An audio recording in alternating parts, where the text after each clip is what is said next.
Hello everyone, welcome to episode 3 of the Beginner's Guide to Crypto. In episode 3 we're gonna talk about world computers, and the most well-known one is Ethereum. World computers explained. What are world computers? They are platforms that are decentralized, that try to exclude the middleman, and you can build a lot of stuff on top of these networks. There's no central power, so no government or company or whoever can actually take down a platform that is a world computer. You can have peer-to-peer apps and finance, games. You can have pretty much anything built on top of these world computers, and they are being powered by every node on the network, so every computer that is actually running the network. You can build smart contracts on top of these world computers, and smart contracts are basically codes that always work as they planned, if they of course got coded well enough, and they can't be corrupted, they can't be taken down. And the same goes for decentralized apps. They work with smart contracts, they get powered by smart contracts, and then you can have, for example, a game on top of this world computer that no one can take down. But more importantly, you can have all kinds of finance stuff on top of these world computers. So for example, you can have decentralized loans, insurance, all types of stuff. So we can look at the possibilities. Well, we currently have some decentralized exchanges on top of world computers, mostly on Ethereum. And this basically means that there is no place where you actually store your crypto funds. You just keep it in your, for example, your hardware wallet, and you can just access these exchanges with your hardware wallet, and you can just buy and sell all types of cryptocurrency, and you basically just buy and sell from someone else. You would do pretty much the same on a centralized exchange. However, on a centralized exchange, you would have to store your wealth on top of this platform. And this means that if the company of the exchange actually goes bankrupt or gets scammed or actually scams yourself or whatever, then you lose your funds. And with a decentralized exchange, you always keep the control over your funds. So that's good. Then we can have censorship-resistant platforms. I've talked about status on my channel before in one of my crypto reviews, and you can basically build a Facebook, but then decentralized. And all of these things, they get a lot more censorship through the years, and it is probably pretty important that we eventually get some decentralized social media. Then you can share your computing power and your bandwidth, and we can have provably fair contracts. For example, we can have casinos that cannot be corrupted and have a completely fair and provably fair programming. So there's a lot of things you can build on top of world computers, and these are just a couple of examples. But I mean, basically anything you can think of that has to do with internet and computers, you can build on top of this in a decentralized manner. Most well-known one is Ethereum. It was founded in 2013 by Vitalik Buterin and 4 others. I'm not going to name them all, but for example, the founder of Cardano and the founder of Polkadot, which we will look at in the next slide. They were also the co-founders of Ethereum. It is currently the biggest world computer, meaning that over 75% of all the decentralized apps are actually built on top of Ethereum.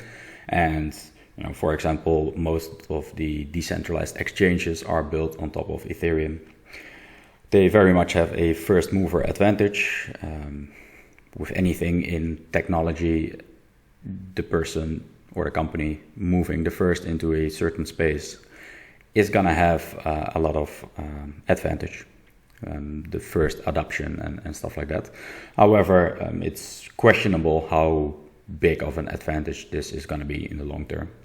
There are some scaling issues with Ethereum. Currently, the fees are getting too high and transactions too slow. Just as it is on Bitcoin, it is a bidding war, meaning that the highest fee bid actually gets mined the first. So whenever I have a transaction and I want to do this transaction very fast, I can just put a high amount of fee on top of it, and then it will be done almost instantly. And if I put a very low fee on top of it, it could actually never be mined at all.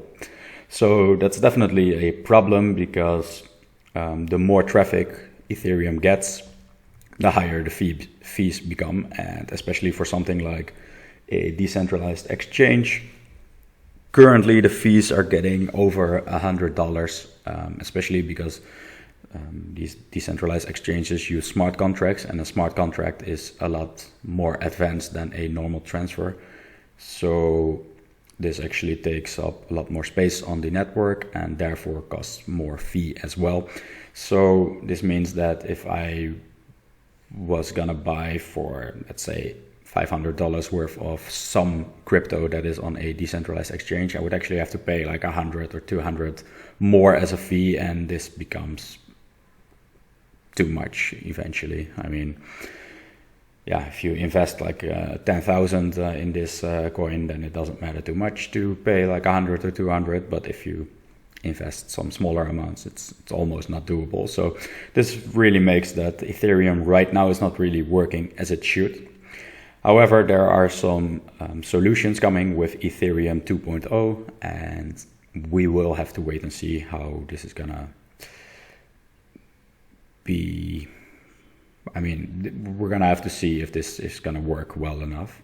And also, this may or may not be in time, because there's a lot of competition in the space. There's a lot of other projects that are doing the same as Ethereum, and you know, if Ethereum is waiting too long with implementing their scaling solutions, then people may switch to other networks and may not switch back. Some of the others are Cardano, Polkadot, EOS, Tron, Neo, and there's many others. It's just the biggest market in crypto to make a platform.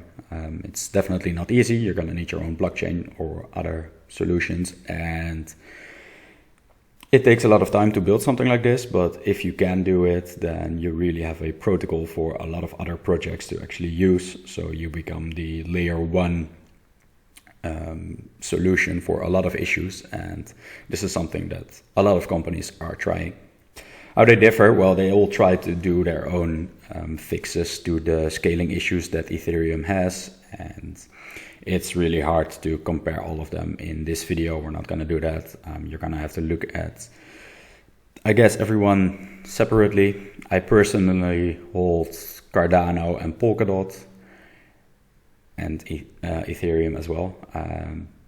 But, you know, there's whole communities that believe that Tron is going to solve all the issues. There's whole communities that think EOS is going to solve the issues, and same with Neo. There's just so many communities built on these networks, and probably these people will use these platforms first, but eventually, well, more than one could succeed, but eventually we're gonna probably see one biggest winner in the space. And right now that's definitely Ethereum, but that's just because they had the first mover advantage, and we will definitely have to wait and see who will win in the end. Conclusions: you can build pretty much anything on top of world computers. It is decentralized, so you solve a lot of issues with privacy, with censorship, with corruption. Ethereum right now is the most used, and it's the oldest as well. And there are, however, a lot of issues with Ethereum right now that are being solved, but we will have to wait and see how long this takes. And many competitors in the space try to solve these issues first. And if they can solve these issues first, then maybe people and also platforms and projects and everything will be built on top of these networks rather than on Ethereum, and then maybe they will not move back anymore. So the market will very much decide who will win. This will all depend on so many different factors, but this was just a small introduction to the whole idea of a world computer. And thanks all for watching. We will continue the series with episode 4 in the next one, and the series is going to be a total of, I guess, something like 10 episodes. So thanks again for watching, and see you all in the next one.